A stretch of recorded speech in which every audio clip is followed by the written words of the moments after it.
parcial? Sí, no, una pregunta que me hizo Armando Hugón, que me dice cómo es esto de los 2 intentos, porque se ve que no lo han hecho antes, ella me dice. Ah, no va a ser secuencial. ¿Qué? El parcial. A ver, el parcial múltiple opción tiene la secuencia de que usted va pasando las preguntas y contestando. Eso es un tema Claro, de que usted cuando las se dice vaya secuencial pasando. es que no se puede volver para atrás. Eso es a lo que yo me refería. No lo impido. A mí no me preguntan si yo no pongo a propósito que no se puede. Además hay 2 intentos. Es decir, usted lo hace todo y después, si quiere, tiene tiempo, no sé qué, lo hace de nuevo. También programo que se tome el de mayor nota. Quiere decir que si en la segunda no le va igual que en la primera o viceversa, le va a tomar automáticamente en la nota final el de nota mayor, el de más puntos. Y además, lo otro que opto por programar es que cuando termina el plazo, automáticamente lo que está queda presentado. Primero porque no hace daño en la medida que se toma el de la nota mayor. Volver a la pregunta anterior no resta, me pregunta Antonella. A ver, yo eso no lo programo así. Yo ignoro. Yo no programo nada para restar. No sé cómo es esto que muchas veces me preguntan el tema de resta, no resta, pero yo no hago nada para que reste. Así que supongo que no resta. Buenísimo. Porque, digo, profe, no sí, resta, pero si no están todas bien contestadas, tampoco suma, ¿correcto? por supuesto, yo programo para que estén todas bien contestadas. Bien, si no, ahí no vale. Con que, si, por ejemplo, la pregunta está bien correctas, cuando está bien, no cuando bien. tiene cuchis por ahí. No, porque por ahí si son 4 opciones, se dividían 0,25 cada una, pero no. No, o sea, no. o está toda bien o está toda mal. Ninguna tiene 4 opciones bien o 4 opciones mal. En el abanico de 1, 2 o 3 está el tema. Y no, ¿cómo es? Tomo en consideración que esté toda bien. Porque si no, creo que no es la visión. Solo ¿Le 2 horas, dijeron ¿no? que restaba? Yo jamás programo para restar, y supongo que eso lo debe preguntar el aparato. Tal vez sí se habrá equivocado, por eso. Yo no lo hago así. Ha equivocado mi compañera. No tengo idea. Sí. Solo 2 horas, ¿no? No, 1 hora. Yo una pongo hora, igual que. Ah, no, claro, no hicimos todavía. Es 1 hora. Además ya apunté que era 1 hora. De 10:30 a 11:30. Ese es el tema. Bueno, bien. Adelante, entonces comenzamos la clase. Si le parece, doctor Tomé, Perfecto. Hoy tiene el mando, el Voy mando a a distancia. compartir ahí la presentación de PowerPoint que yo no solía hacer, pero bueno, con este curso la verdad que estando contigo, Beatriz, tiene su utilidad práctica, ¿no? Y yo creo que ayuda un poco, ¿no? Qué prolijo que quedó muy lindo. Los otros también estaban muy lindos. Ah, bueno, no, sí, la vamos a hacer, pero estoy viendo cómo hago para que me quede en la pantalla completa. Presentación con diapositivas. Arriba, donde dice presentación con diapositivas. Al lado de animaciones. Ah, ahí. Perfecto. Qué burro. Bueno, no. Bueno, ahí está. como les decía Beatriz, vamos a tocar 2 temas hoy, que son, por un lado, el lavado de activos, muy importante en el tema del financiamiento empresarial, y no solo con el tema de financiamiento empresarial, sino con la actividad que ustedes van a desarrollar en el futuro cuando se reciban, ya sea de abogados o de escribanos, o asimismo, aunque no ejerzan como abogados escribanos, tareas que pueden llegar a realizar, como vamos a ver, de sujetos que están obligados por las leyes de lavado de activos. Y también vamos a ver, en menor medida, el tema de la inclusión financiera. ¿Por qué digo en menor medida? Porque en virtud de la ley de urgente consideración del año pasado, muchas de disposiciones sobre pagos y sobre límites y cuantías fueron derogadas, por lo cual se simplificó bastante el régimen, pero no quita que igual hay que estudiarlo porque su omisión trae sanciones. Pero vamos a comenzar entonces con el tema del lavado de activos. El lavado de activos, o sea, todos ustedes han escuchado alguna vez qué es el lavado de activos, qué es el blanqueo de capitales, el blanqueo de dinero. Si vieron Breaking Bad, por ejemplo, tienen al protagonista que vende drogas y compra un lavadero de autos para licuar ese dinero y volverlo lícito. Si se acuerdan del lavallato, también había un lavadero, era un claro tema de lavado de activos. ¿En qué consiste el lavado de activos? Bueno, yo les pasé una definición de Adriasola, que es un proceso por el cual los activos provenientes de una actividad ilícita que puede ser el tráfico de drogas, que puede ser actividades terroristas, que puede ser cualquier tipo de actividad ilícita, bueno, es un proceso por el cual esos activos criminales se manipulan de forma que parezcan que hubieran sido obtenidos de forma legítima.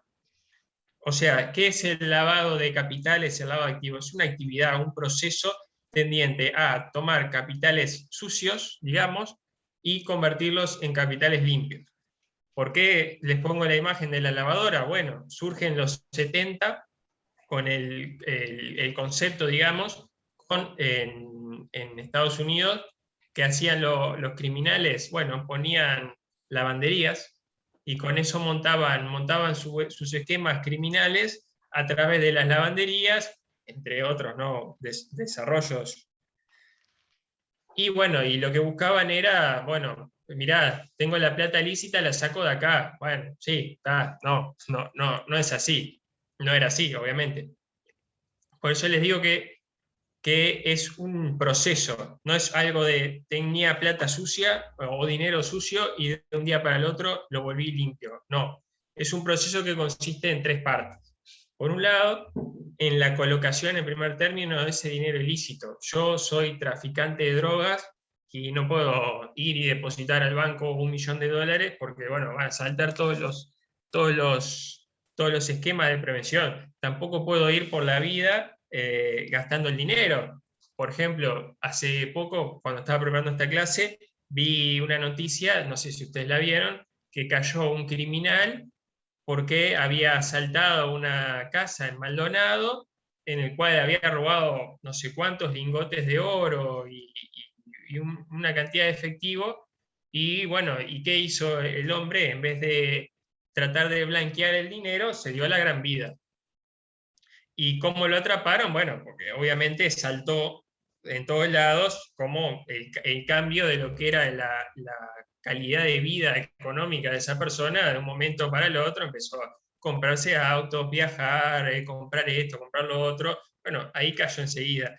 Esos son los criminales digamos, de poca monta, pero los grandes criminales no hacen eso, no piensan así, si no, no serían grandes criminales. Los grandes criminales, que son, digamos, los de guante blanco muchas veces, no parecen, por eso se le dicen criminales de guante blanco, no parecen criminales. Es el vecino de la esquina que parecía un tipazo, pero no lo era. Bueno, ¿por qué? ¿Cómo te das cuenta de esto? Bueno, como les decía, esos criminales, de esa gente a través de actividades ilícitas, buscan colocar los bienes o fondos en lo que sería el mercado.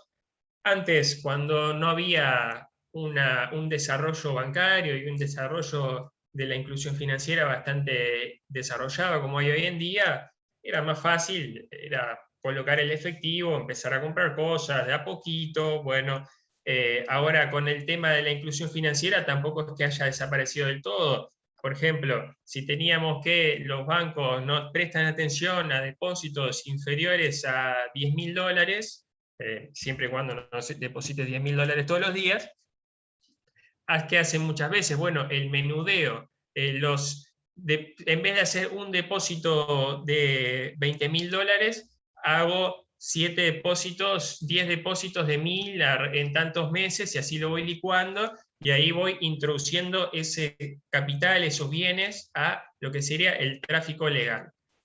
Luego, en la segunda etapa es transformarlos. O sea, yo tengo el dinero y tengo que transformarlo en una actividad lucrativa que me dé a mí que yo obtuve esa ganancia. Y bueno, así como les digo, ponen la lavandería, ponen el lavadero de autos, ponen la panadería, digo, cualquier negocio que pueda hacer volviendo al ejemplo de Breaking Bad, que es una serie que a mí me encanta, ponen el restaurante de pollos.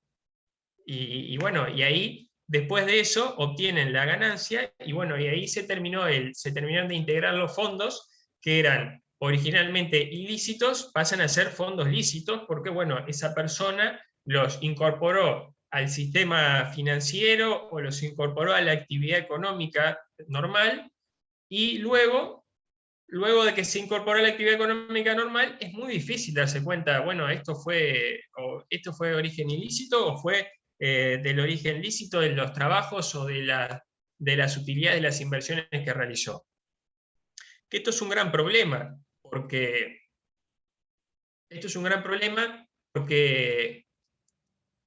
los criminales empiezan a obtener cada vez más y más poder al legitimar sus acciones, sus fondos.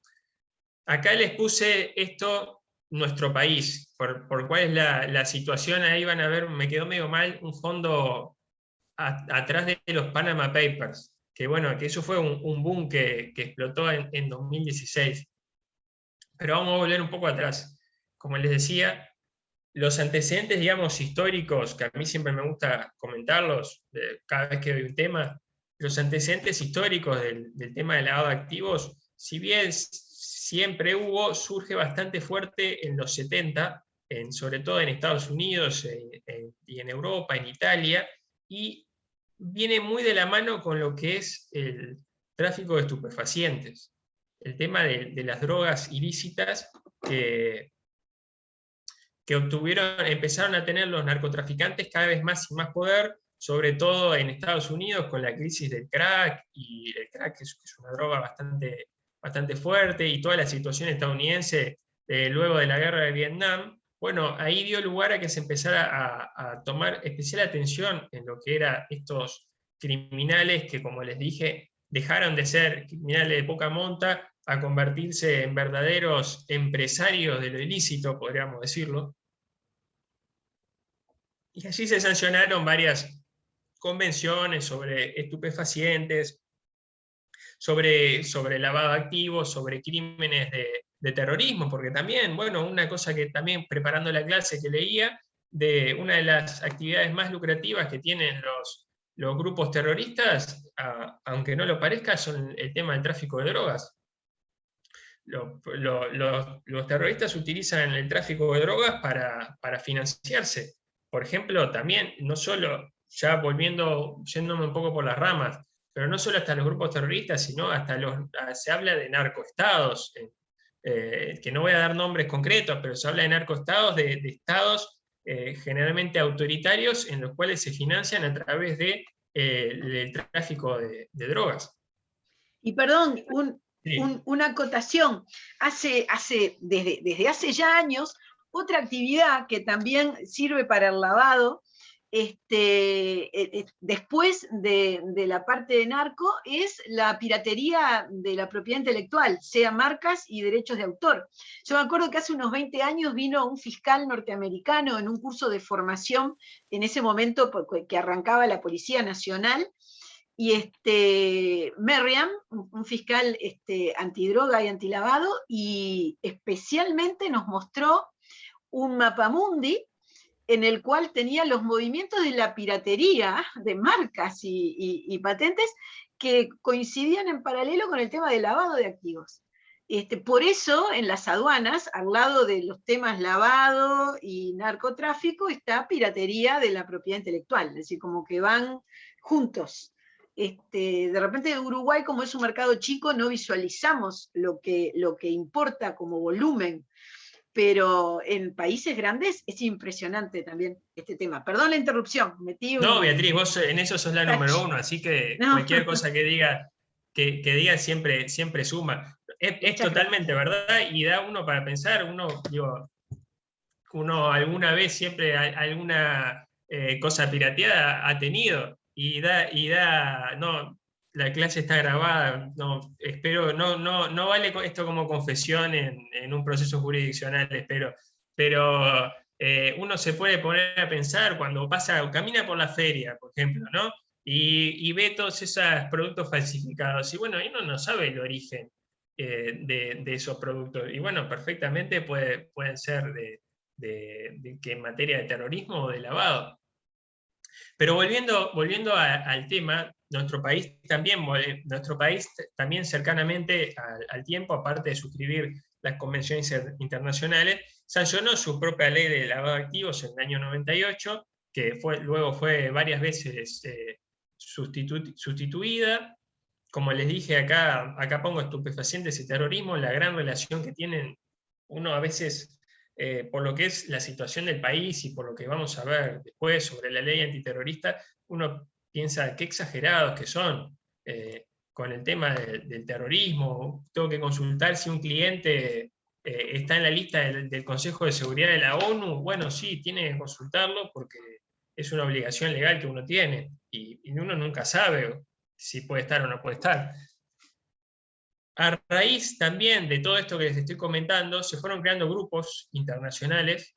Ahí yo pongo el más importante, que es el GAFI, el Grupo de Acción Financiera Internacional, que tiene su propia sede latinoamericana, el GAFILAT, que instrumentó una serie de recomendaciones que, si bien no son obligatorias, son prácticamente un faro, una brújula para los países en cuanto a las recomendaciones para combatir el lavado de activos y el financiamiento del terrorismo, que nosotros vamos a ver después, ahora en estas leyes que se sancionaron recientemente, que específicamente se recogen lo que son las recomendaciones de Gafi, e incluso cuando vamos a hablar algo que se llama la debida diligencia, o las medidas de diligencia que tienen que tomar los obligados, hay una que para mí me resultó bastante interesante y hasta en un momento hasta pensé, puede ser hasta un poco discriminativo, lo que les voy a decir, que hay que tener especial atención con aquellos países que, por ejemplo, que no estén afiliados al GAFI. La ley te dice, si ese país no está afiliado al GAFI, ojo. Y bueno, y puede ser que algún ciudadano de algún país que no esté afiliado al GAFI, bueno, ahí va a haber que, si hace un negocio en nuestro país, va a haber que mirarlo con los dos ojos. Hablando de la conjuntura internacional, yo le dije que nosotros teníamos nuestra propia legislación sobre lavado de activos y teníamos leyes posteriores que también iban a ver, a ver quiénes, por ejemplo, la ley de acciones al portador, la de comunicación, la ley de beneficiario final, diferentes leyes en la materia que buscaban, ¿de dónde salen los fondos? ¿A dónde van los fondos? ¿Quiénes son los titulares de esto? ¿Quiénes son los titulares de lo otro? Pero había cierta llanura, podríamos decir, o yo lo veo como cierta llanura. Pero alrededor del 2014, 2016, hubo ciertos hechos que fueron bastante fuertes en nuestro país y en el mundo. En primer lugar, a Uruguay lo colocaron en la lista gris de la OCDE como países que no cooperaban con la transparencia fiscal internacional. Que eso, para un país que busca inversiones, es una mancha no gris, una mancha negra. Luego tenemos una situación en nuestro vecino Brasil con el escándalo del Lava-Jato, todo el escándalo del lavado de activos.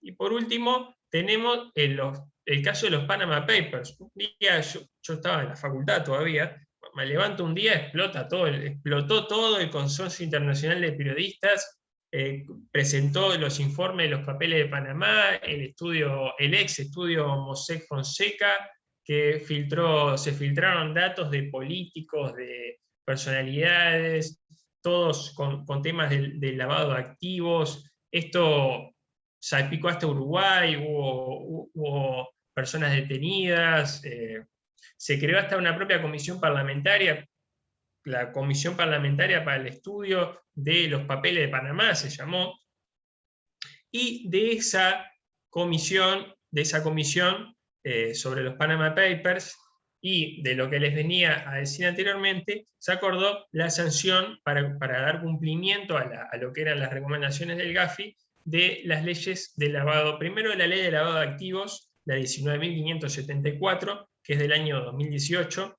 y luego la ley 19.749, que es la ley antiterrorista, que es del 2019, que es un complemento a esta ley anterior. Como les dije, la regulación anterior en materia de lavado de activos era esta que desaparece ahora en la diapositiva. Posteriormente se sancionó, luego de todo este escándalo que hubo y esta situación y la comisión parlamentaria, se sancionó la ley 19.574 con su decreto reglamentario 379-2018 y luego la ley 19.749 con su decreto 136-2019. La ley 19.574 lo que vino fue, primero, a derogar todas las disposiciones anteriores en materia de lavado de activos para tener un texto consolidado, y amén de la creación de organismos y de dotarlos con mayores obligaciones, lo más importante y lo que quiero ir a lo que es esta materia de financiamiento empresarial, vamos a ir a lo que son, la ley dispuso cuáles iban a ser los sujetos obligados a cumplir con lo que se dispusiera con la ley de lavado de activos, que dispuso una serie de medidas que debían tomar los que vamos a ver ahora, sujetos obligados, para controlar las diferentes operaciones, para controlar a diferentes actividades y para controlar diferentes situaciones que se pudieran generar que tuvieran un determinado riesgo de constituir un tipo de lavado de activos, de blanqueamiento de capitales. Y ahí tenemos la ley 19.574, dividió a lo que se llaman los obligados en obligados financieros y obligados no financieros. Haciendo spoilers, nosotros, los abogados, los escribanos, los contadores, los rematadores, todos esos somos obligados no financieros. ¿Quiénes son obligados financieros? Las personas que sean tanto físicas o jurídicas sujetas al control del Banco Central. Yo ahí le puse algunos ejemplos: bancos, casas financieras, casas de cambio, AFAP, transporte de valores, emisores de valores, fondos de inversión, aseguradoras, fiduciarios habituales que estén registrados ante el Banco Central del Uruguay. Todos estos son obligados financieros de la ley de lavado de activos. ¿Y a qué los obliga la ley? La ley los obliga a que informen sobre transacciones que se realicen o transacciones que se aborten también, por ejemplo, que resulten inusuales o que puedan generar una complejidad inusitada o injustificada que hagan sospechar que estamos frente a un tipo de lavado de activos.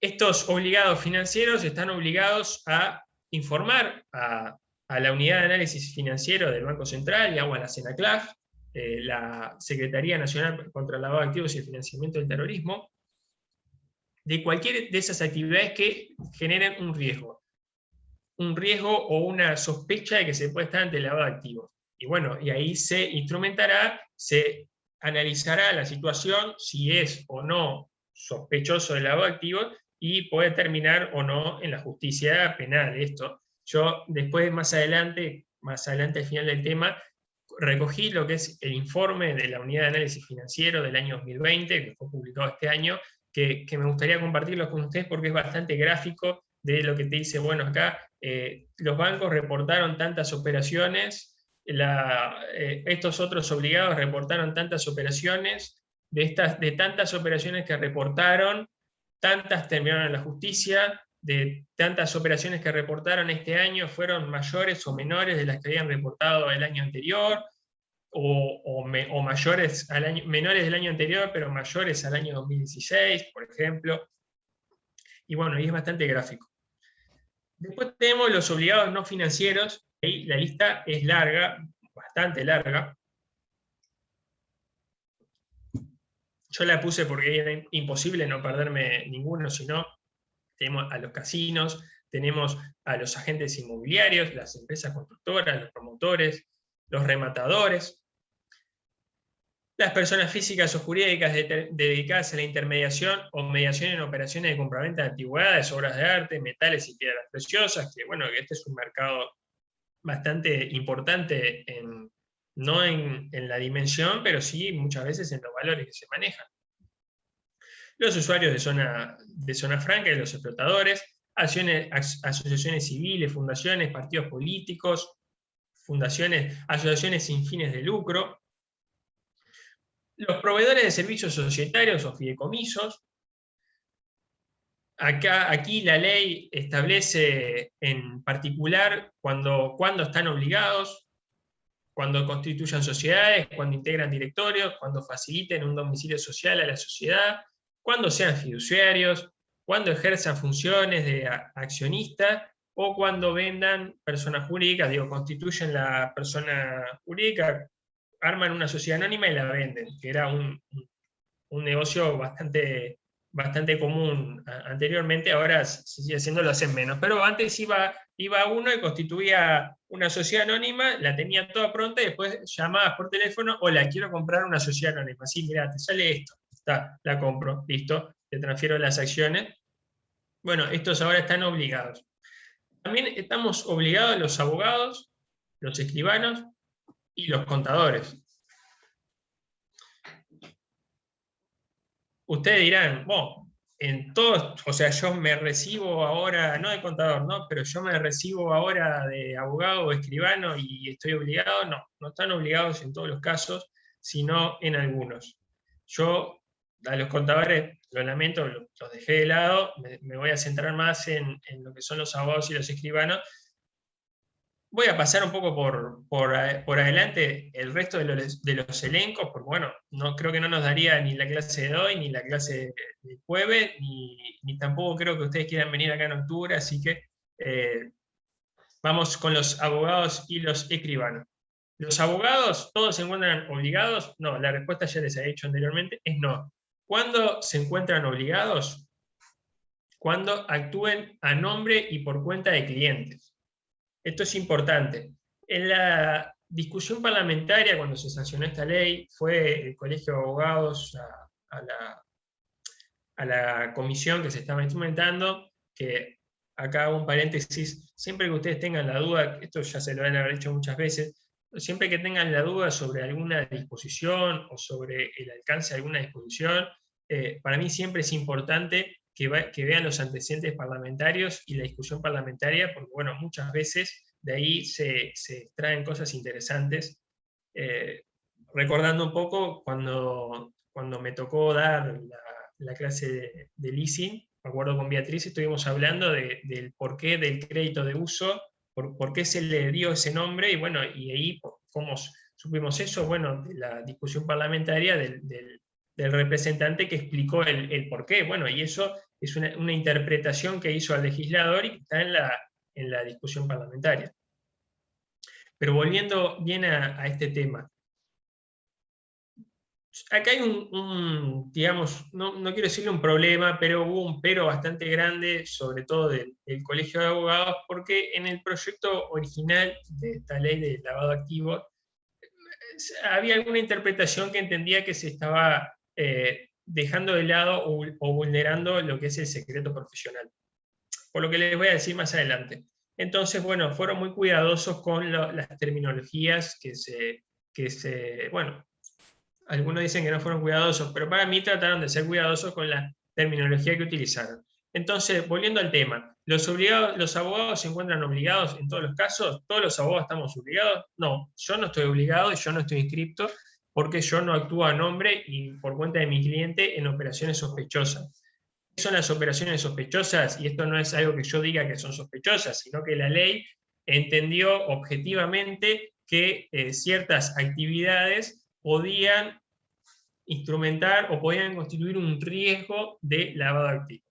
Esas operaciones, como les digo, el abogado será obligado cuando actúe a nombre y por cuenta del cliente y en estas operaciones. Si yo actúo asesorando a mi cliente en cualquiera de estas operaciones, pero el cliente actúa a nombre propio, yo no soy un obligado. ¿En cuáles son las operaciones que estoy obligado cuando actúo a cuenta o en nombre de mi cliente? Promesas o cesiones o compraventa de inmuebles. Yo soy el representante, yo quizás podría decir, excedo capaz un poco lo que es mi tarea de abogado y paso a ser, digamos, un mandatario, un representante de mi cliente, y celebro la compraventa por él. Le administro sus dineros o sus activos, le administro sus cuentas bancarias. Creo, opero o administro sociedades por su cuenta. Creo fideicomisos u otros institutos jurídicos similares. Realizo promesas de compraventa o compro establecimientos comerciales. Actúo por cuenta de él en cualquier operación financiera o inmobiliaria, que puede ser, le pido un préstamo por nombre y cuenta de mi cliente, o compro un inmueble por cuenta y nombre de mi cliente, o realizo actividades de servicios societarios, que es lo que les había dicho anteriormente. Constituyo fideicomisos, constituyo sociedades, compro sociedades, actúo en sociedades. En esos casos, cuando el abogado realiza estas actividades a cuenta y nombre de su cliente, es un obligado financiero y va a tener que aplicar ciertas medidas de diligencia ante lo que es el riesgo de lavado de activos que vamos a ver a continuación. Volviendo un poco para atrás, a ver si lo puse antes, bien, los escribanos también son responsables, son obligados financieros cuando realicen estas actividades. Es bastante común, digo, y van a verlo en la casuística, en la práctica, cuando veamos los informes, que son bastantes más los escribanos obligados financieros que los abogados. Si no mal recuerdo, creo que hubo solo 2 reportes de operaciones sospechosas de abogados durante el año pasado. ¿Eso implica que solo hay 2 abogados obligados financieros o que los abogados somos más laxos en identificar el riesgo? No, eso no lo sé. Pero que hay muchos más escribanos obligados que abogados, eso es una certeza. Acá está lo que les dije respecto al... Me parece que el escribano actúa haciendo, o sea, con actos. El abogado a veces puedes asesorar y que, es mucho menos perseguible, digamos. O sea, yo le puedo llegar a decir a un cliente, hace esto, hace lo otro, pero, me parece que eso puede ser una razón, no que los escribanos sean peores que los abogados. Por supuesto, Enzo, y ahí dijiste una cosa muy interesante, que es, yo lo puedo asesorar y queda por ahí. Bueno, ahí se planteó cuando el abogado, en la discusión parlamentaria, cuando el abogado tenía que reportar una operación inusual o sospechosa. En la comparecencia cuando fue el Colegio de Abogados del Uruguay, que estaba en su momento presidente el doctor César Pérez Novaro, se planteó que se entendía que se buscaba vulnerar lo que era el secreto profesional, porque entendían que los abogados estaban obligados a reportar operaciones sospechosas, aun cuando fuera un mero asesoramiento. Digo, vos venís, vos Enzo, sos te gustó la serie Narcos y te volviste uno de ellos, el Pablo Escobar uruguayo. Y me venís a asesorar a mí y digo, mira, ¿qué hago acá? Bueno, ahí se planteó la discusión, si yo como abogado asesorándote, me venías con esa situación y yo tenía que ir a reportar y hacer la denuncia por el tema del lavado de activos. Y bueno, ahí se entendió entendían que era una vulneración al secreto profesional.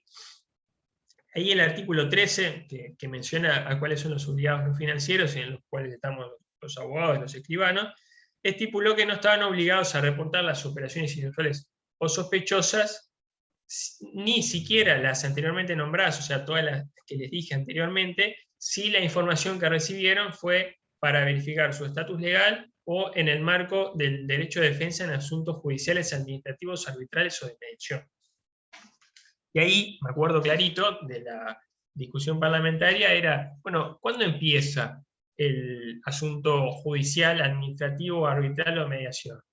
¿Y empieza cuando empieza el juicio directamente o empieza cuando el cliente viene a plantear la situación? Estás muteado, Enzo, o no sé si me estabas hablando a mí, ¿no? No estoy hablando solo, ¿no? Ok. Estaba la pregunta, bueno, ¿cuándo empieza esta limitación al secreto profesional? Porque hay una cosa, hay una disposición, que es el artículo 23, que dispensa de responsabilidad a aquellos profesionales que en el ejercicio de las obligaciones que la ley les impone, hubieran, digamos, entre comillas, violado el secreto profesional. Sería una violación, digamos, amparada en el derecho por la ley de que hayan comunicado la operación sospechosa.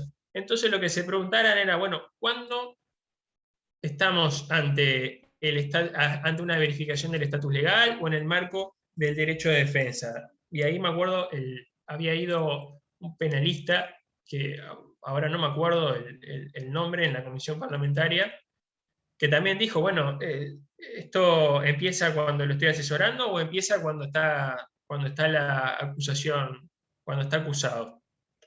Y no, bueno, ahí lo que hay que entender es que el secreto profesional implica cualquier tarea de asesoramiento.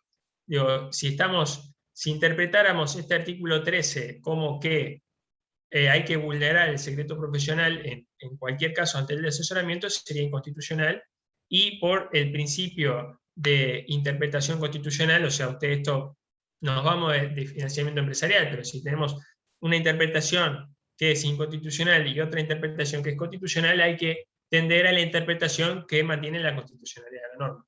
Entonces, bueno, en definitiva se entendió, y esto que había sido una preocupación durante la discusión de la sanción de la ley, digo, en definitiva creo que hoy está saldado en que no incluye esta obligación cualquier tarea de asesoramiento. Digo, si estás asesorando, no estás obligado a reportar la operación. ¿Por qué le dije que era importante el cumplimiento de estas medidas? Bueno, porque las sanciones son muy importantes. Como toda una norma sin sanciones, una norma vacía, carente de contenido.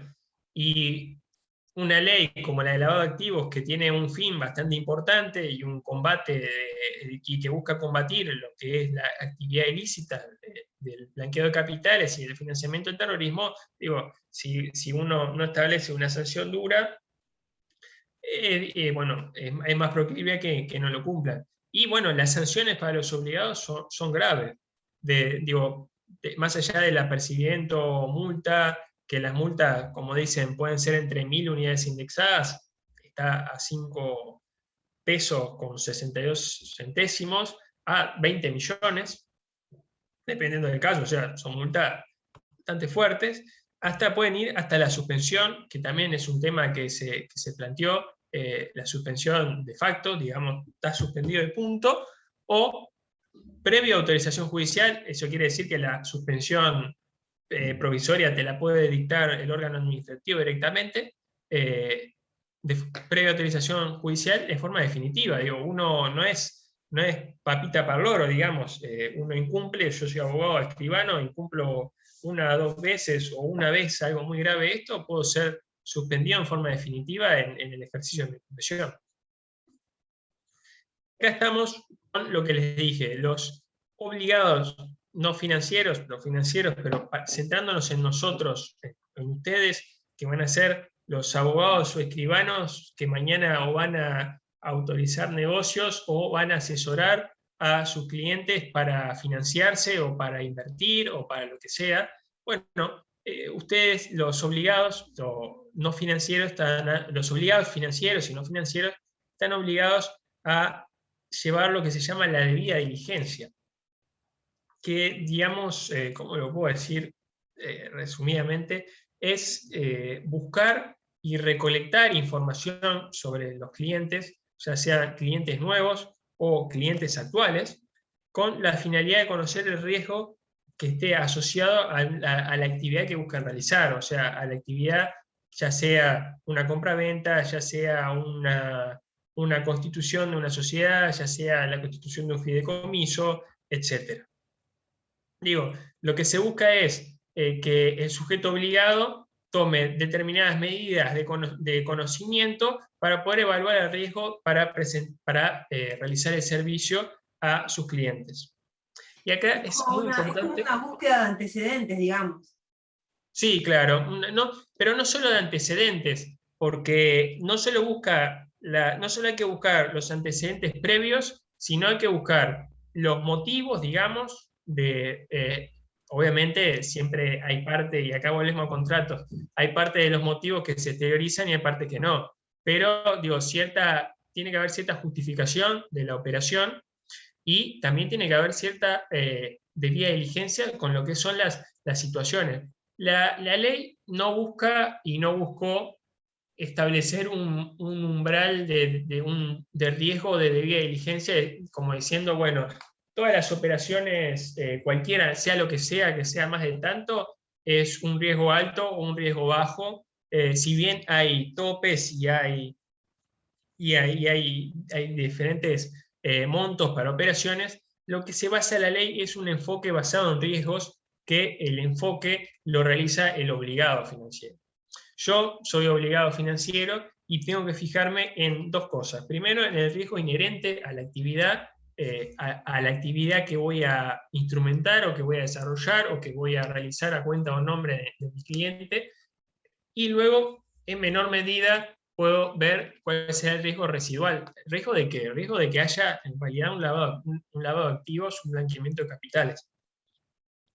Tengo que ver el riesgo inherente a que esa actividad que se busca realizar sea en realidad una actividad tendiente a blanquear capitales, y luego puedo ver el riesgo residual, que ahí yo no estoy obligado a ver el riesgo residual, pero el riesgo residual, ¿cuál es? Bueno, el riesgo, habiendo pasado por todas las actividades de debida diligencia que yo realicé, siempre queda un riesgo residual, una alias de que, por más que haya hecho todo bien, eso puede hacer un blanqueo de capitales. Pero siempre pasamos digamos, de una manguera abierta a un colador que de 100 ahora pasa quizás 2 o 3. Digo, trato de ser optimista. Y ese riesgo, el obligado lo tiene que ver en tres cosas. Primero, el riesgo del cliente. No es lo mismo yo, cliente, que voy ante mañana uno de ustedes, escribano, obligado no financiero, que vendí mi inmueble y quiero comprar otro, y tenía algo ahorrado, y bueno, y tal. Ahí obviamente soy un cliente nuevo para ustedes, es una cosa. Y otra cosa, sin ánimo de discriminar, pero la ley discrimina en cierto sentido legal. No es lo mismo que venga el Abdul de Afganistán con vínculos con el talibán. Digo, trato de ser objetivo y a ustedes les pasaría lo mismo mañana. Vienen del talibán acá a Uruguay y quieren comprar un inmueble de $1,5 millones. Bueno, ahí ustedes se van a encender todas las alertas. Tampoco es lo mismo que el riesgo cliente, la actividad profesional que uno desarrolle. Hay actividades que son más proclives quizás a ser fruto o a ser objeto de un blanqueo de capitales, y hay actividades que no. Digo, volviendo al tema, yo en el ejercicio de mi profesión ahorré y quise comprar un inmueble. Bueno, es una cosa. Ya si vienen con por ejemplo, viene una persona jurídica que quiere comprar diferentes inmuebles o quiere constituir diferentes sociedades, bueno, ahí el riesgo de la actividad profesional es distinta. Luego tenemos que tienen que analizar los sujetos lo que es el riesgo territorial. Y acá es lo que les decía, la ley explícitamente hace una diferencia entre los países, por ejemplo, que estén afiliados al GAFI, de aquellos países que no estén afiliados al GAFI, al Grupo de Acción Financiera Internacional. ¿Por qué? Porque bueno, se considera que los países que están afiliados y que siguen sus recomendaciones están, digamos, en un buen camino. Entonces no es lo mismo que aquellos países que son países que son más tendientes a el lado activo hacia el financiamiento del terrorismo. Y volvemos a lo que decía Beatriz sobre el tema de propiedad intelectual.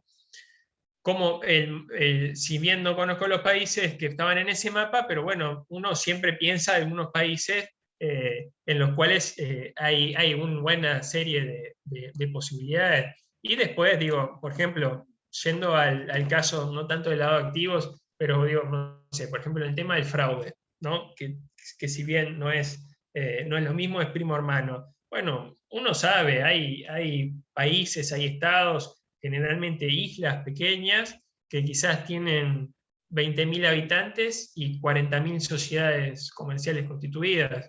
La isla de Man, por ejemplo, entre Reino Unido e Irlanda, tiene 10 veces más, cada habitante tiene per cápita 10 sociedades. Las Islas Caimán, otro ejemplo. Las Islas Vírgenes, otro ejemplo. Son países en los cuales territorialmente hay cierta sospecha de que puede haber un lavado de activos o blanqueamiento de capitales. También hay un riesgo territorial en los países que son considerados bond. Los bonds son los países que tienen baja o nula tributación. Perdón si se escucha, pero justo al vecino se le dio por taladrar. Y por último, tenemos lo que sería el riesgo operacional. No sé si se escucha. No, está perfecto. Seguí como estabas, que igual está bien. Por último, tenemos el riesgo operacional, que es el riesgo del negocio en sí mismo. En otras características del negocio. Por ejemplo, si yo paso a hacer, como volviendo al ejemplo que estamos tratando para que lo entiendan, si voy a hacer una compraventa de un inmueble, cuyo riesgo cliente no despierta mayores sospechas, cuyo riesgo territorial no despierta mayores sospechas. Soy de este país o soy de un país afiliado al GAFI o soy de un país que no sea un país bond o cualquier otra de las situaciones. En sí, el riesgo cliente es muy bajo, el riesgo territorial es muy bajo. Pero ustedes como obligados ven ciertas cosas en el riesgo operacional, como que puede ser, por ejemplo, en la adquisición del inmueble, que tengo precio vil. Un inmueble que en el mercado valdría $250.000 y yo vengo con una compraventa que lo voy a comprar en 60. O al revés, el inmueble vale $250.000 y yo vengo con una compraventa que lo voy a comprar en 500. Bueno, eso sería más preocupante, ¿no? Ese segundo ejemplo, ¿no? Porque ahí me Sí. indicaría que lo que quiero hacer es justamente un lavado de dinero para justificar. Bueno, sí y no también, porque también puede ser una forma de desprenderse de un bien inmueble que haya sido obtenido con ese tráfico, con ese blanqueo de capitales. Entonces, yo obtuve ese bien inmueble por una actividad ilícita y como lo quiero vender, toma un precio vil, más allá de las consideraciones sobre que sea un negocio simulado, fraudulento, ¿no? que va de la mano, lo vendo rápido y me quedo con el efectivo, y ahí sí, el efectivo es totalmente blanqueado, es totalmente legal, ya ahí se marchó. También puede pasar que en sí el negocio no tenga un precio vil ni un precio superfluo, pero puede haber otras circunstancias de riesgo operacional que sean raras. Por ejemplo,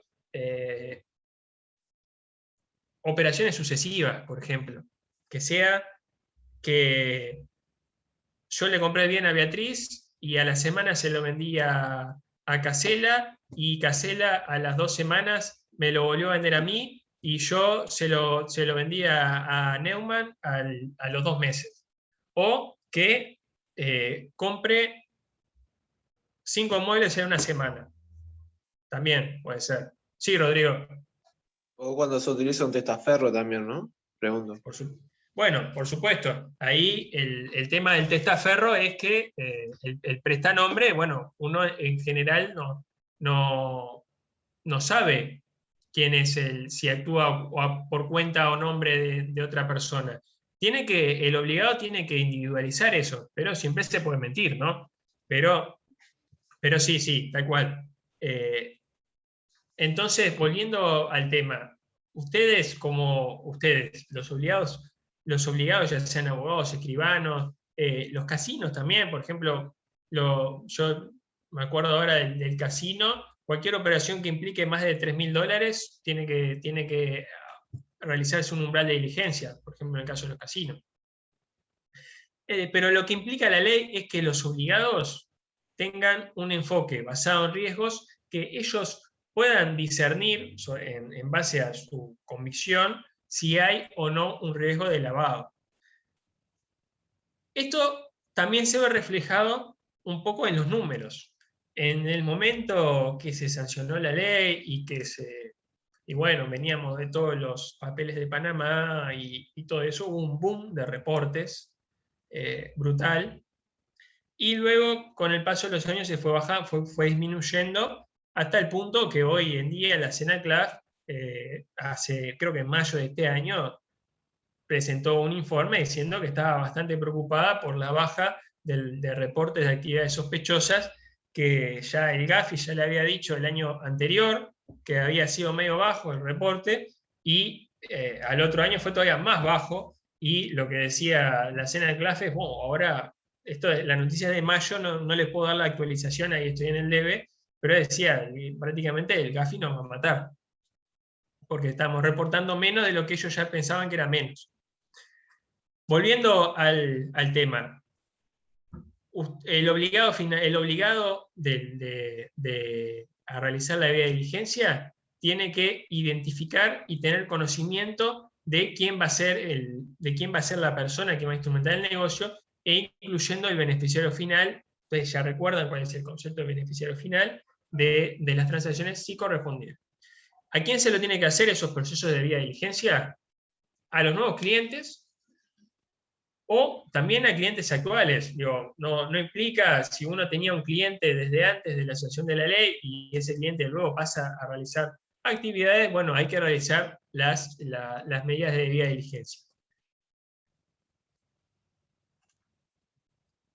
Lo que pasa, profe, es que tenés que tenerlo a todos los clientes bajo un registro ahí, ¿no? Claro, se tiene que guardar un registro que luego vamos a ver que la CENACLAF te puede pedir información de esos registros, y uno tiene que brindarlas.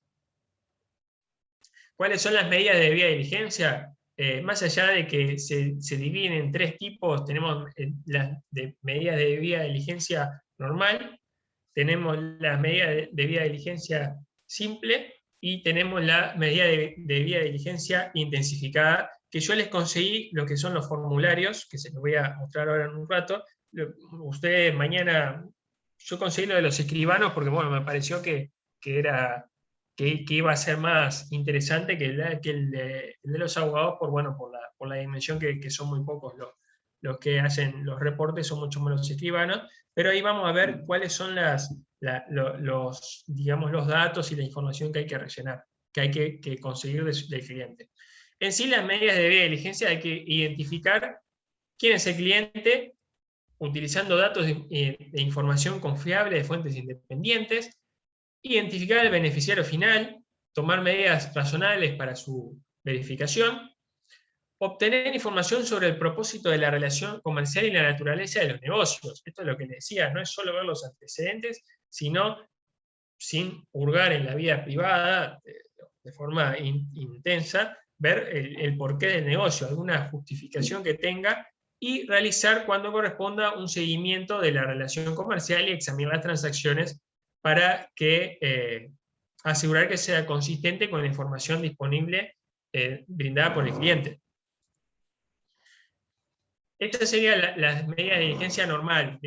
Un caso normal, como les digo, el enfoque basado en riesgos es, yo estoy ante un caso que viene un cliente y tengo que instrumentar en base a ese enfoque personal de los riesgos, si estoy frente a una medida de que tiene que ser una diligencia normal, si puedo ir a una diligencia simplificada, o en determinados casos, por ejemplo, lo que vamos a ver más adelante, si el que va a hacer el negocio es una persona políticamente expuesta, bueno, ahí voy a tener que amplificar e intensificar la debida diligencia.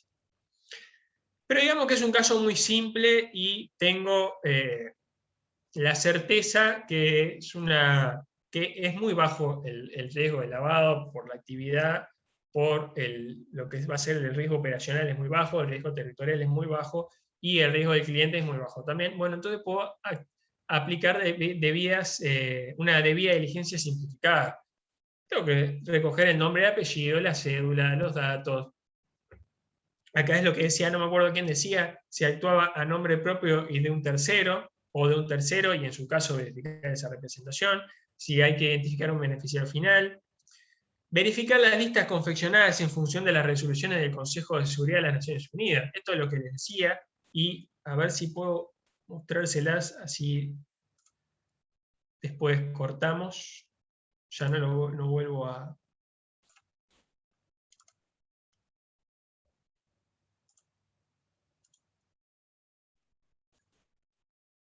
Terminás trabajando para ello, ¿no? Porque, o sea, haces cosas que debería hacer la seguridad. Eso, Bueno, sí, es así tal cual. Digo, lo que se busca es eso. A Pero ver, tampoco... no, es decir, hay un contacto caso a caso que lo tiene evidentemente el que está cercano, ¿no? Es muy difícil implementar institucionalmente desde lo público un control igual que el que en definitiva hay que hacer. Sí, tal cual. Eso es una realidad universal. Esa es una realidad universal, ¿no? No Sí, lo digo sí, porque digo. me guste, ¿eh? No lo digo porque me guste. Lo que digo es que ¿qué otra forma puede llegarse? Sí, no, un gran hermano sería nada más. Pero no, igual la ley no lo oculta.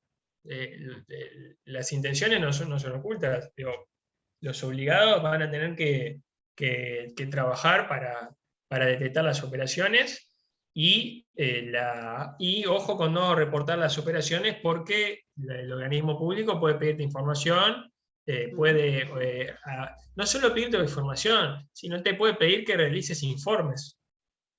Informame sobre tal situación, y vos tenés que salir corriendo a hacer el informe. Juan Gutiérrez levantó la mano, Mauricio. Sí, Juan. Yo quería decir que igualmente se complica porque el obligado siempre tiene una relación comercial, digamos, con la persona a la cual blanquearía a fondo. Entonces también es complicado, capaz que como decía, creo que Casella, sería una utopía que controlara el Estado, pero capaz que sería mejor, porque no tiene esa relación comercial que tiene el obligado.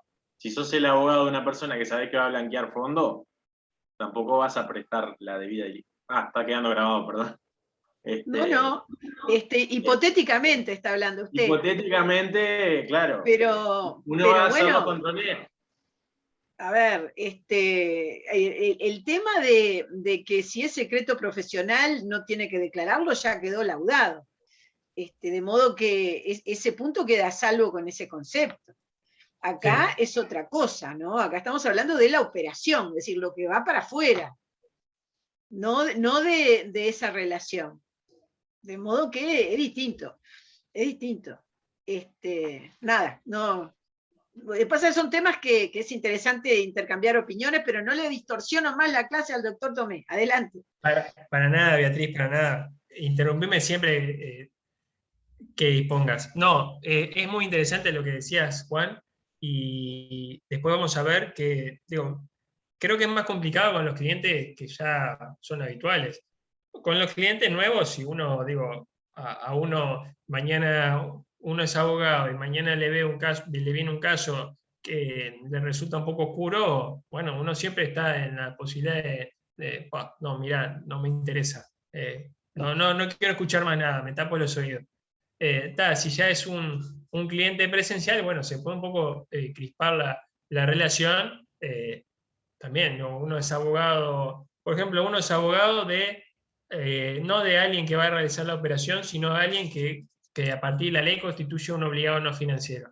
Y bueno, hay que salir a decirle, mirá que ahora cada vez que vendas un inmueble tenés que ir a chequear el estatus de esta persona que te va a comprar. No es papita para el loro, porque también hay un oficial de cumplimiento, un delegado de cumplimiento que puede ser uno mismo o puede ser delegado por un tercero, y bueno, y si se incumple, se da lugar a las sanciones. Pero acá, no sé, se ve en la pantalla, ¿no? Acá les quería mostrar, Sí, sí. cuando uno habla de verificar que esté en la lista del Consejo de Seguridad de las Naciones Unidas, uno lo tiene que hacer y uno tiene que ir y buscar, tiene que buscar si está o no. Yo acá, esta es una es solo una de las listas que, como les digo acá, por ejemplo, personas, Mohamed Massoud Azar Albi. Bueno, esto uno lo tiene que chequear, y si aparece un Mohamed Massoud frente a su estudio porque quiere comprar un inmueble, bueno, es un sujeto sospechoso y tienen que reportar la operación. Asimismo, la ley posterior, la ley de antiterrorista, les exige no solo reportar la operación porque se realiza una traba, un congelamiento de fondos, y bueno, se aplican medidas bastante más fuertes, que bueno, puede pasar el caso y la ley lo establece, que sea un falso positivo, justo digo mal, y se llama igual, un caso de monomilia, se llama igual y no era otro. Bueno, ahí obviamente se levanta enseguida. Igual, profe, o sea, este señor ya sabe que está acá y no creo que ande por la vida comprando edificio con ese nombre, ¿no? Me parece. Bueno, eso es verdad. O sea, está bien que bueno, esté... pero uno tiene que controlar eso, porque si no controla y resulta que está, la sanción es bastante fuerte. Bueno, volviendo al tema de la debida diligencia simplificada, yo acá puse ahí abajo operaciones bancarias. Esto de las operaciones bancarias es una adición que realizó la ley de urgente consideración, por entender que si bien cuando estábamos ante una operación en la cual participara un banco... perfecto.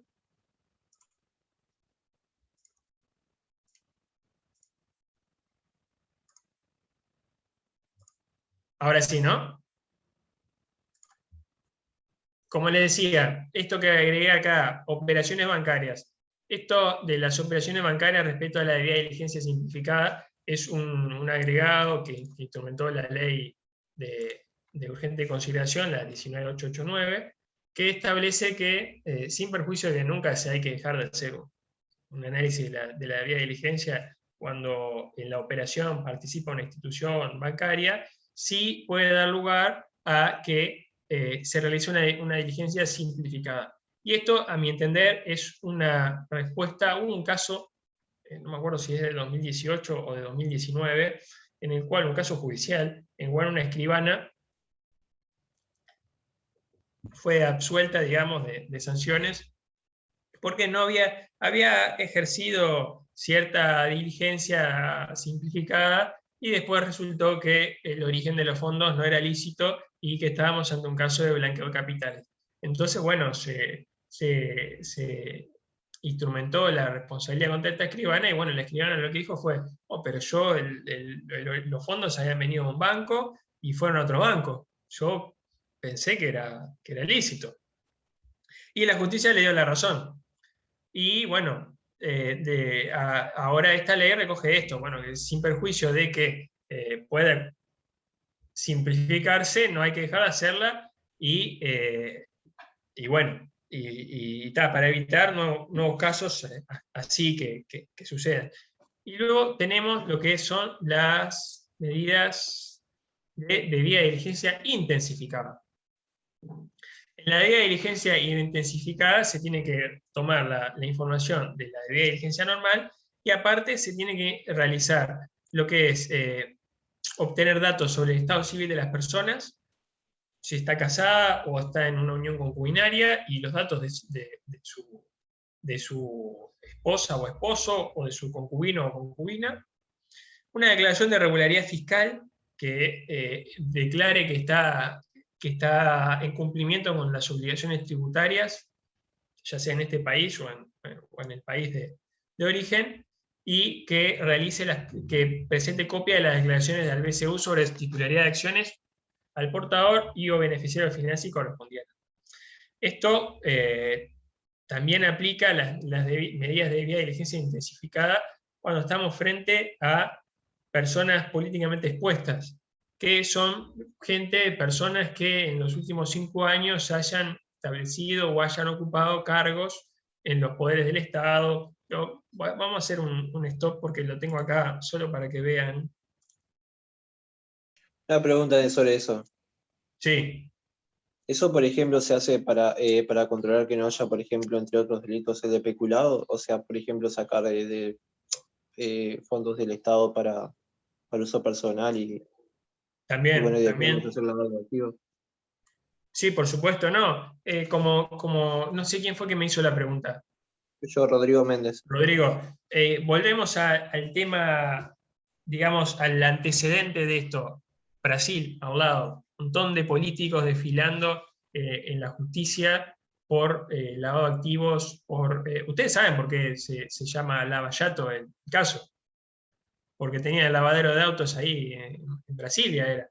Bueno, y hay un montón de políticos implicados, presidente de Petrobras, un montón. Bueno, ahí lo que se busca es que a todos los políticos y no políticos, ¿no? Porque también, por ejemplo, acá ustedes ven, yo lo paso medio para que no se vean nombres, pero tenemos gente de todos los poderes, Poder Judicial, Ministerio, Poder Legislativo. Todo esto, digo, esta lista es pública, ¿no? Ustedes la sacan de internet, yo no estoy compartiendo nada que sea secreto. Gerente de ANCAP, representante del Poder Legislativo, edil de Salto. Bueno, todas estas personas son políticamente y jurídicamente expuestas, y se va a aplicar en caso de que ellos o sus cónyuges o sus concubinos participen en determinados negocios, se va a tener que aplicar las medidas de debida diligencia y intensificada.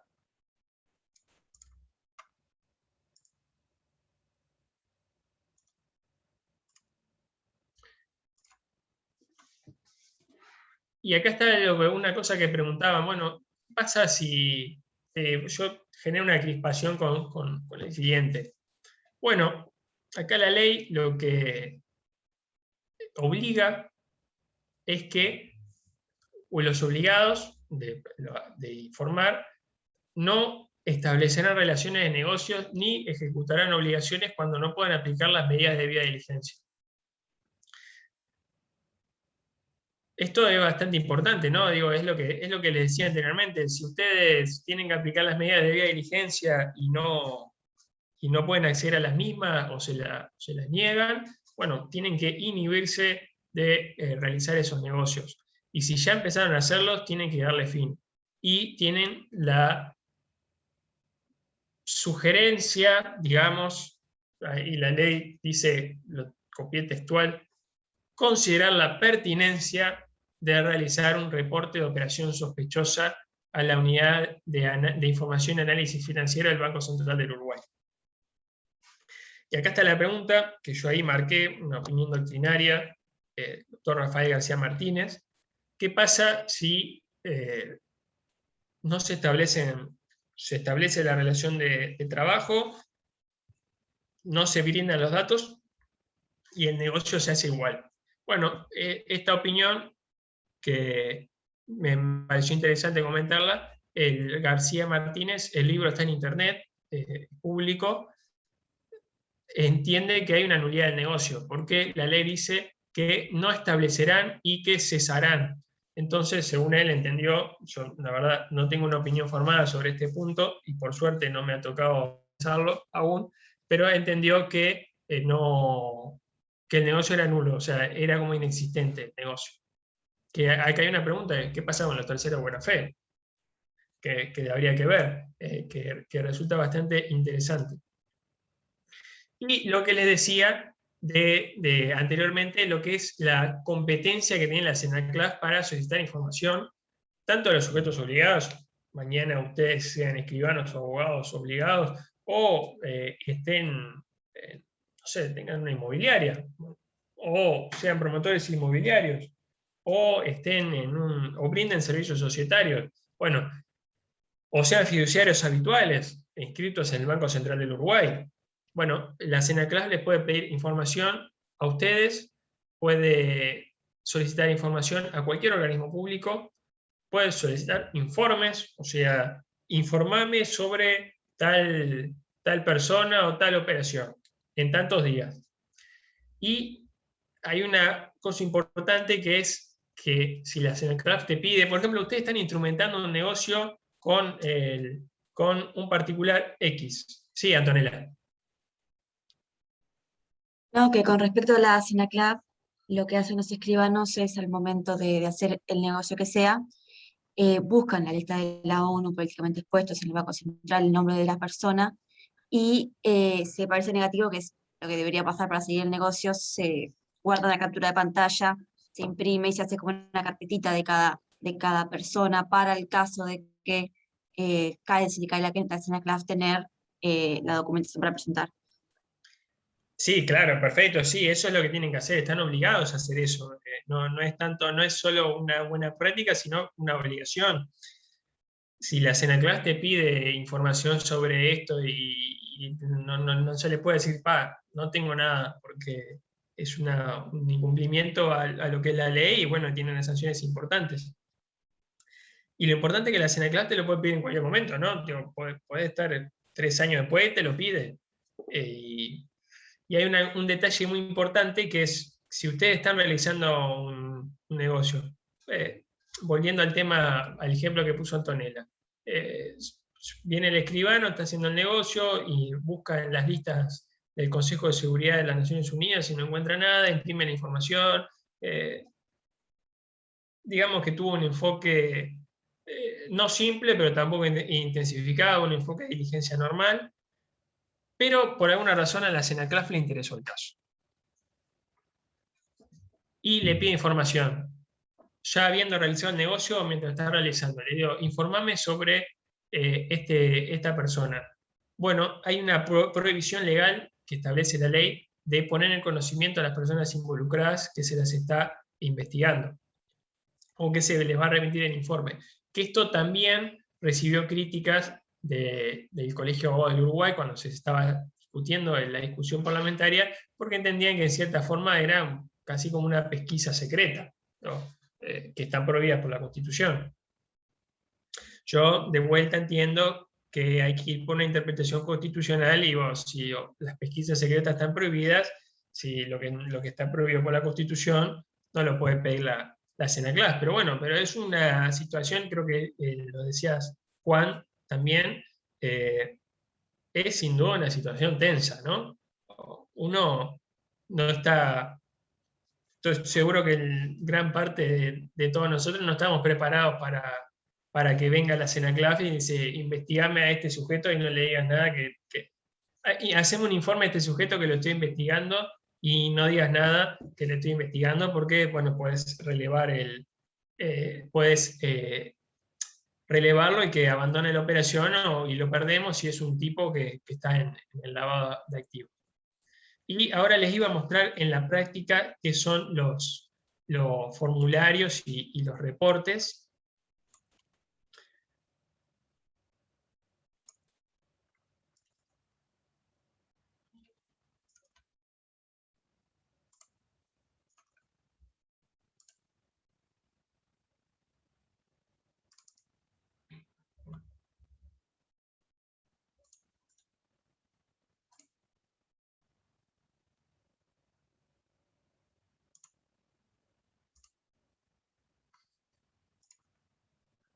¿Se ve, no? Sí, profe. Acá les muestro lo que sería un formulario. Esto está mismo en la página de la SENACLAF. Un formulario de debida diligencia simplificada. Acá vemos lo que les mostraba en la diapositiva. Bueno, los datos identificatorios de la persona física, Hay otro formulario para personas jurídicas, pero no difiere en gran parte. Acá es lo que decían, si actúa a nombre propio o actúa a nombre de un tercero. Si actúa a nombre de un tercero, la identificación de ese tercero. Si hay un beneficiario final, la identificación del beneficiario final. Si esta persona es el beneficiario final. Y acá está lo que decía Antonella. Verifique la lista del Consejo de Seguridad seleccionando el siguiente link. Son varias listas, yo les puse una recién. Acá les dice, debe conservar la documentación por 5 años. Acá están los datos que si se verificó la identidad del cliente, el representante y del beneficiario, y las observaciones que pueda realizar el escribano. Después tenemos ya, si es una debida diligencia normal, o sea, lo que sería la base, tenemos los mismos formularios, hasta acá está todo igual. Origen de los fondos, eso en la anterior no estaba, si ustedes ven. Señale cuál es el volumen de ingresos o realice una explicación razonable y o justificación sobre el origen de los fondos manejados en la transacción. Vengo yo y digo, el origen de los fondos fue la venta, la enajenación de un inmueble, y tengo acá una copia de la promesa de compra-venta o una copia de la compra-venta. O presento un informe contable en el cual hace una justificación de los ingresos que yo tengo. Y ahí lo adjunto. Bueno, y ahí justifiqué la transacción. Beneficiario final. Alguna de las siguientes personas vinculadas con el cliente o el beneficiario final es políticamente expuesta. Acá ven cónyuge, concubino, pariente, por consanguinidad o afinidad. Asociado, quien realiza operaciones en su nombre. Y después, bueno, un poco acá es lo mismo que en lo anterior. Y por último tenemos ya medidas de debida diligencia intensificada, que acá es todavía más. Esto yo se lo puse para cambiar un poco de persona física a la persona jurídica. Los datos de la persona jurídica, todos los datos individualizantes, los directores, los accionistas que tengan una participación accionaria mínima del 15%. ¿Por qué? Y bueno, un poco va de la mano con lo que es el beneficiario final, ¿no? Los datos representantes de la persona física.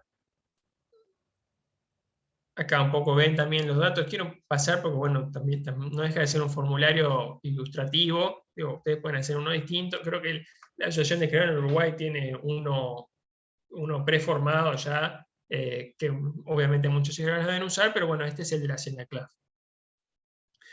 Actúa a nombre propio de un tercero. ¿Quién es el beneficiario final? ¿Cuál es el origen de los fondos? ¿Cuál es el propósito y la naturaleza de la operación? Ese no estaba en el anterior también. ¿Para qué quiere comprar ciudadano de un país de baja o nula tributación? ¿Por qué quiere comprar un inmueble en Uruguay? Porque quiero venirme a vivir, por ejemplo. Es persona políticamente expuesta, esto ya estaba. La declaración de regularidad fiscal es lo que decía, está en cumplimiento con las obligaciones tributarias, declara estar al día con el cumplimiento de las obligaciones tributarias. Se declara que la entidad está exonerada de tributos, se presentan copias de las declaraciones juradas, se presenta constancia emitida por la administración tributaria, o se presenta carta emitida por un profesional, por ejemplo un contador, que lo asesora en materia tributaria. Y bueno, acá es todo un poco lo mismo.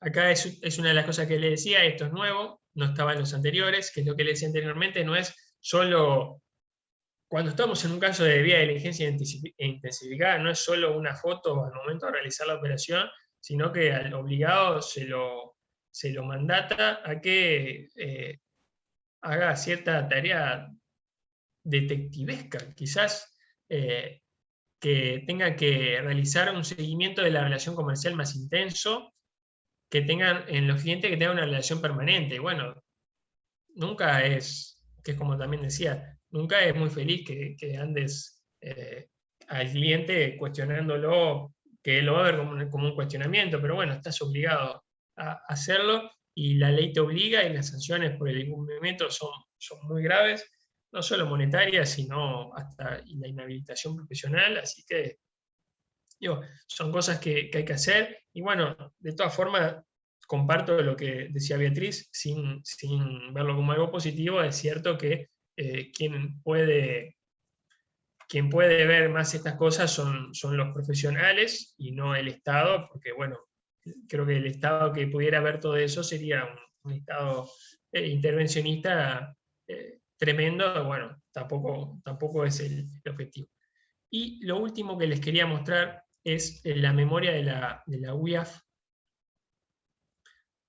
Es muy larga, vamos a ver temas cortitos nomás. Esto está en la página del Banco Central del Uruguay, tiene la información de año por año. Esta es una memoria que, en resumidas cuentas, lo que dice es, bueno, la situación del país es esta, hemos cooperado de tal forma, se han registrado tantas actividades sospechosas, se han registrado ingresos y egresos de valores y de monedas en Uruguay por tantos montos, han ingresado, por ejemplo, rige una prohibición de ingresar valores mayores a $10.000 sin declarar, ¿no? Si yo hasta $10.000 puedo ingresar a Uruguay sin declararlo. Si ya entró con 15, ¿usted ingresa con algo? No. Y descubren que entró $15.000, bueno, ahí estoy haciendo un transporte ilícito de valores. Y ahí esta unidad lo recoge. ¿Cuál es el plan de actividades? Como les dije, a ver si está por acá. Bueno, acá el banco, acá la unidad dice, vamos a facilitar a los obligados a que puedan incrementar sus análisis de riesgo para facilitar el cumplimiento. Los resultados del periodo. Y acá les digo lo que les decía. Continuaron con la tendencia a la baja.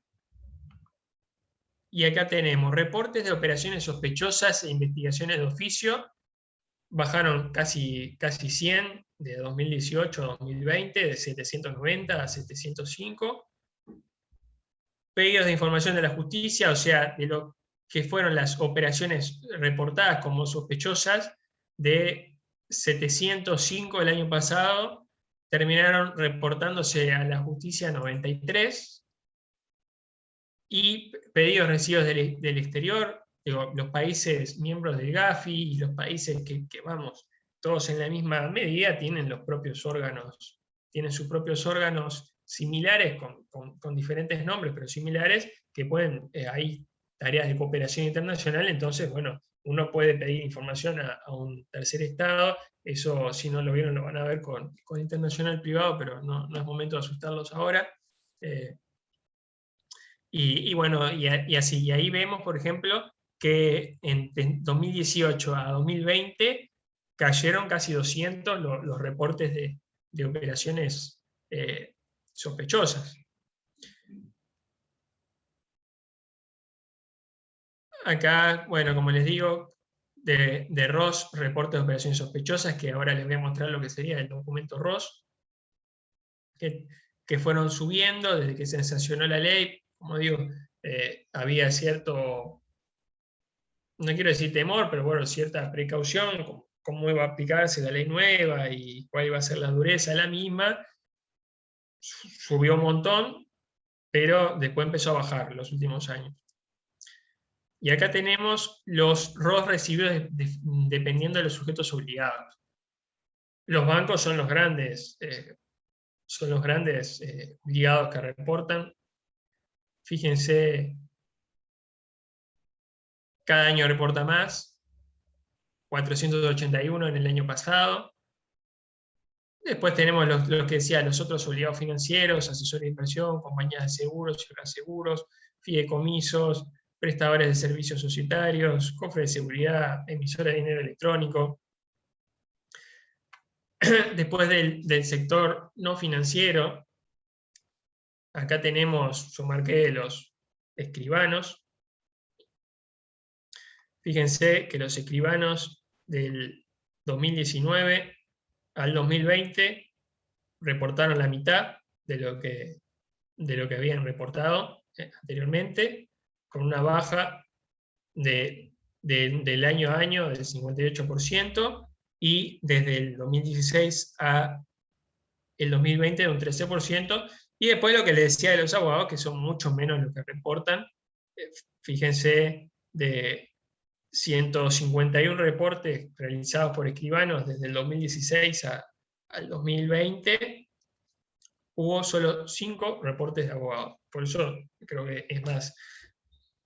Bueno, también es verdad que el abogado, la tarea en la cual está obligado es más acotada, ¿no? Digo, el abogado que realice esos negocios y que lo realice por cuenta y nombre del cliente, que como les decía, es un poco ya como más por afuera lo que sería en realidad lo que sea el núcleo duro, que es el desarrollo de la profesión de abogado. Y después los proveedores de servicios societarios, que también venían reportando bastante parejo, y en el 2020 se cayeron. Se cayeron mal. Bueno, acá tengo, como les decía, los bancos, más de la mitad de los reportes son los bancos. Prácticamente la gran mayoría de los reportes son, digamos, digamos que prácticamente 3/4 partes de los reportes son de obligados financieros, no de obligados no financieros. Y bueno, y lo último que quería compartirles rapidito antes de entrar al otro tema, que va a ser muy corto, es el reporte de la operación sospechosa. Este sí es un formulario del Banco Central, esto no es una guía. Acá esto, si ustedes están ante un caso que ustedes lo consideren sospechoso, tienen que realizar este informe, este formulario ROS, reporte de operación sospechosa.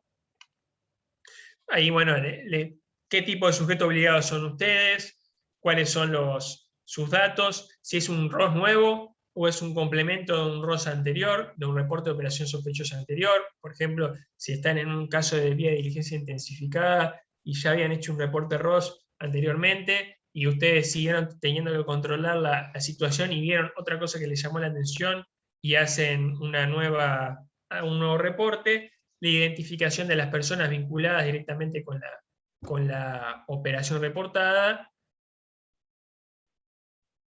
características de la operación reportada, se encuentra en la lista de la ONU,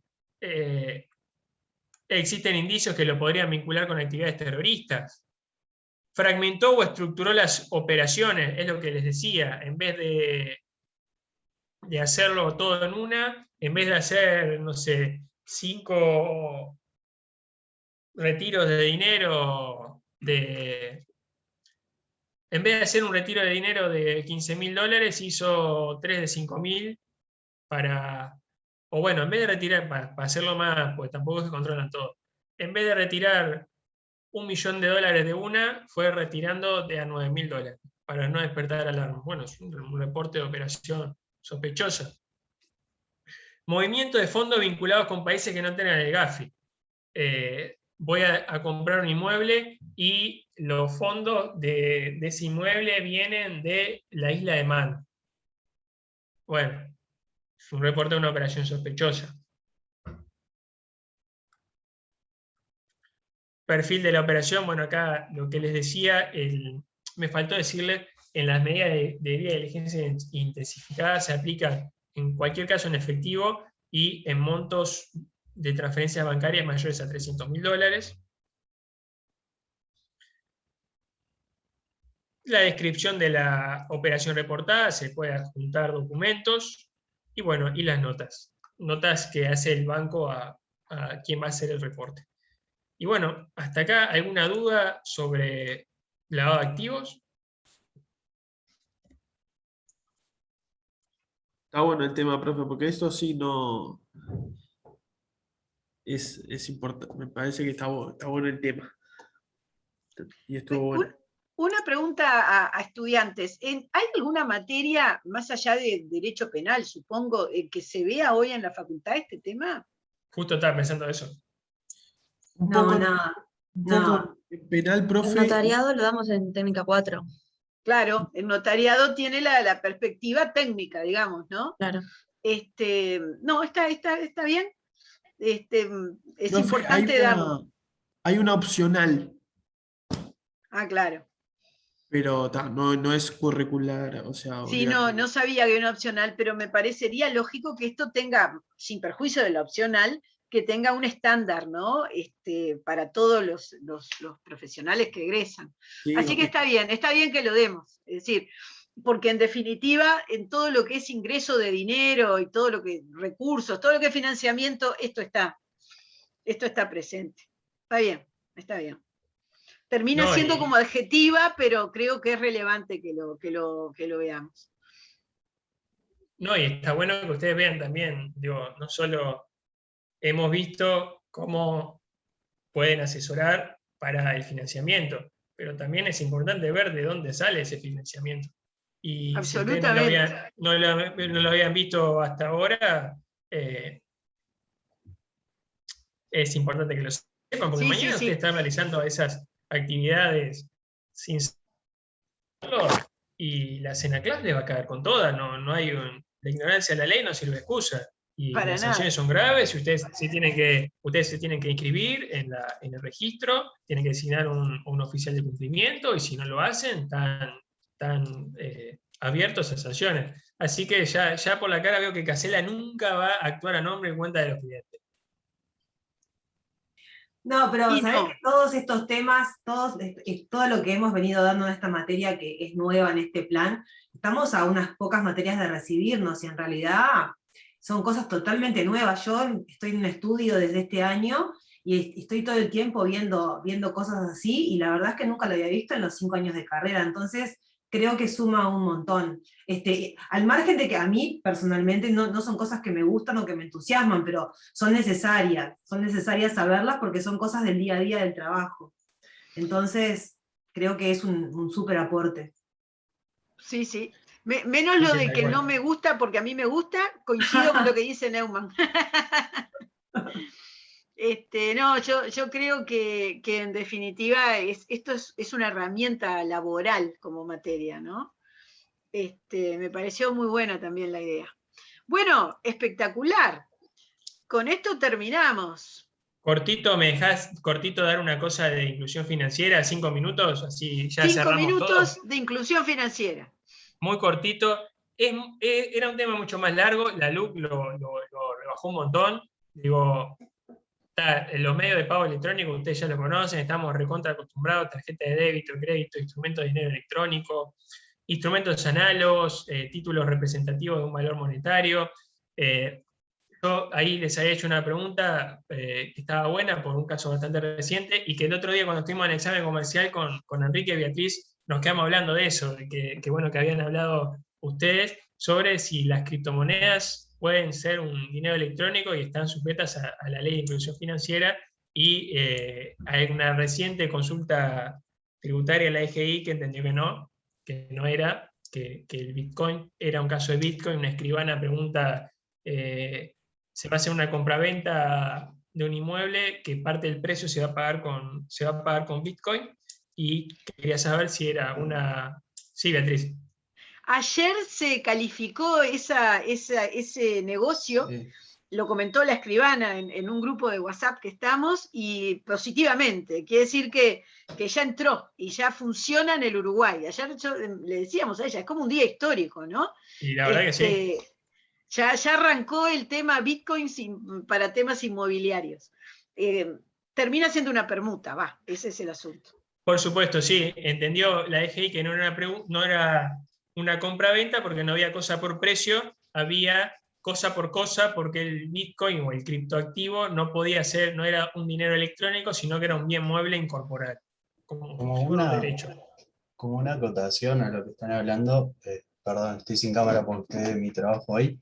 En teoría todo está trancado al punto de que termina haciendo permutas porque el Banco Central todavía no lo ha reconocido como un medio de pago o no tiene la regulación. Por eso termina siendo cosa por cosa y se instrumenta como permuta.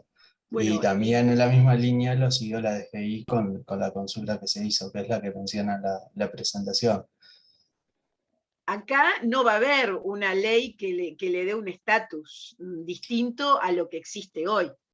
Sí, Y comento que creo que no les puse la información, la semana que viene son las jornadas bancocentralistas que se hacen de derecho anualmente, y justamente la doctora Yelpo, que trabaja en el Banco Central, va a hablar sobre la naturaleza jurídica de las criptomonedas. Así que la semana que viene va a haber una opinión a través de una asesora del Banco Central del Uruguay en el tema. Le digo por si les interesa apuntarse, ¿no? No, háganlo, es muy interesante.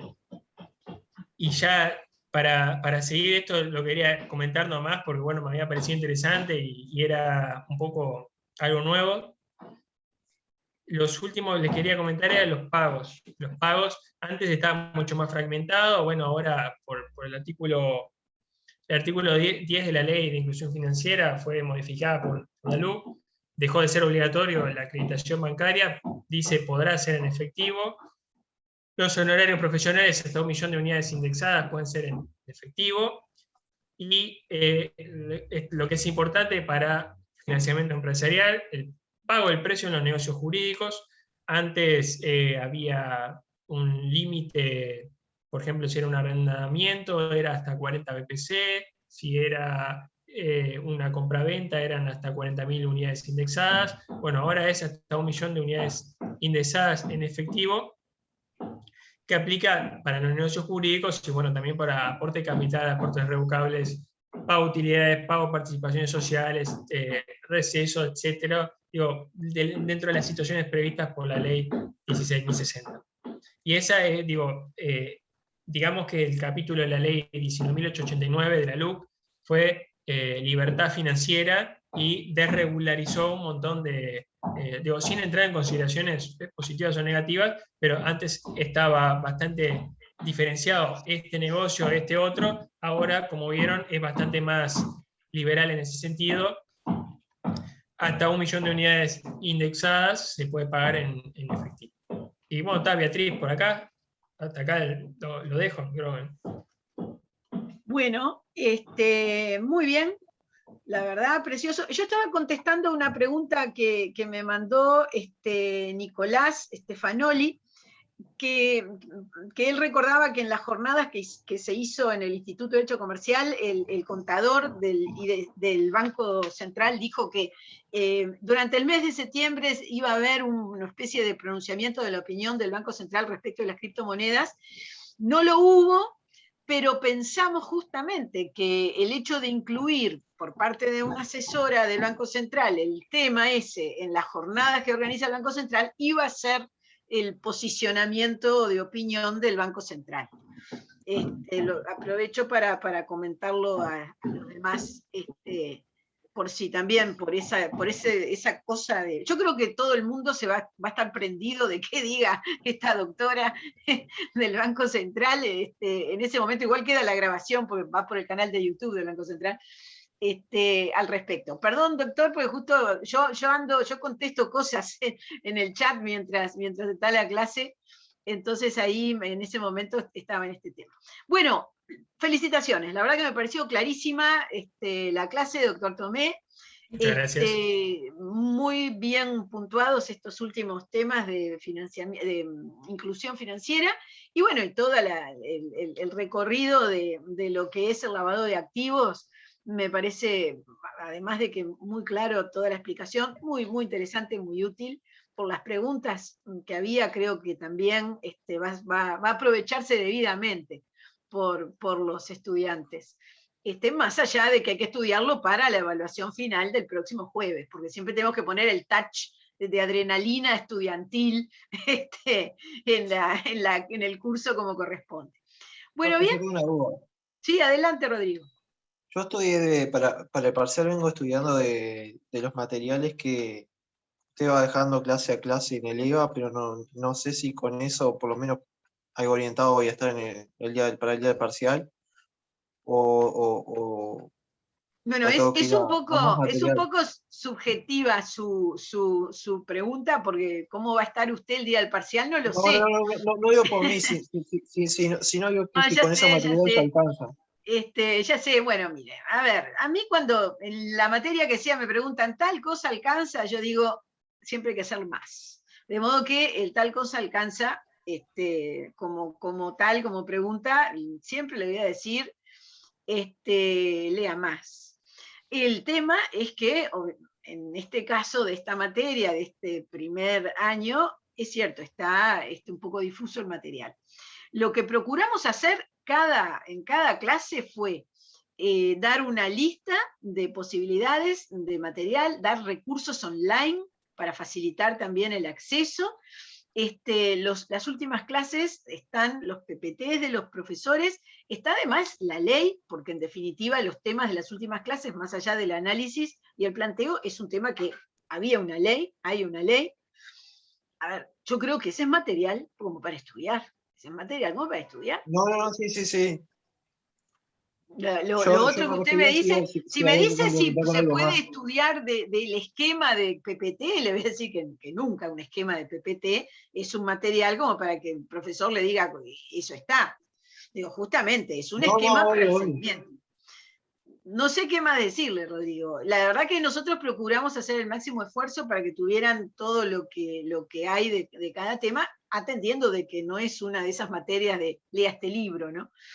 Y debería alcanzar, pero ahí depende un poco también de usted, ¿no? De cada estudiante, cómo lo lee, qué necesita para explicaciones, de modo que... Yo creo, profe, no sé si Rodrigo va por ahí, pero creo que la inquietud un poco es la que tenemos todos, porque es todo nuevo, fueron 20 y pocas clases con un montonazo de temas, capaz que lo que se requiere... Menos, ¿qué 20 y pocas? Apenas. No, los temas fueron 20 y algo. Ah, no, por eso, ojalá estamos un poco preocupados a ver hasta qué punto se va a profundizar. Puede ser un poco por ahí, ¿no? Eso es lo que me refiero. No sé cómo lo consideran ustedes.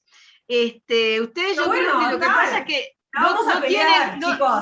no tienen modelos de cursos anteriores, y eso los pone nerviosos. Yo creo que viene por ahí también el tema. Sí. No hay un preguntómetro porque todavía no salimos a la cancha con ninguna evaluación, en el sentido ese. Bueno, estudien. Mire, el secreto siempre es estudiar. Sí, tal cual, nos va a ir bien, nos va a ir bien. Y la normativa ayuda bastante, capaz, también. ¿La normativa cómo? No escuché. Que guía bastante. ¿Que era bastante? Que guía bastante, te guía bastante. Sí, sin duda. Muy bien. Bueno, entonces nos vemos 10:30, arranca. Hay que entrar a Zoom. Es lo que iba a decir. Directamente a Eva nada más. No, sí, el tema es como dice el reglamento, ¿no? El reglamento dice, hay que tener la pantalla abierta, estar en la plataforma y con la cámara abierta. Okay. Y en paralelo tienen de 10:30 a 11:30 el acceso a la evaluación objetiva en la plataforma, no en la de Zoom, sino en la EVA. ¿No? Así es. Bárbaro, profe. Muchas gracias por todo. Bueno, saludos. Nos vemos el jueves. Tomé, Cristian, había entrado Jorge hoy más temprano, pero ahora capaz que se tuvo que ir. Y saludos a todos ustedes. Bueno, nos vemos el jueves y nos seguiremos cruzando por la vida profesional, como siempre digo. Es verdad eso. Chau. Que pasen muy bien. Gracias. Hasta jueves. En meeting.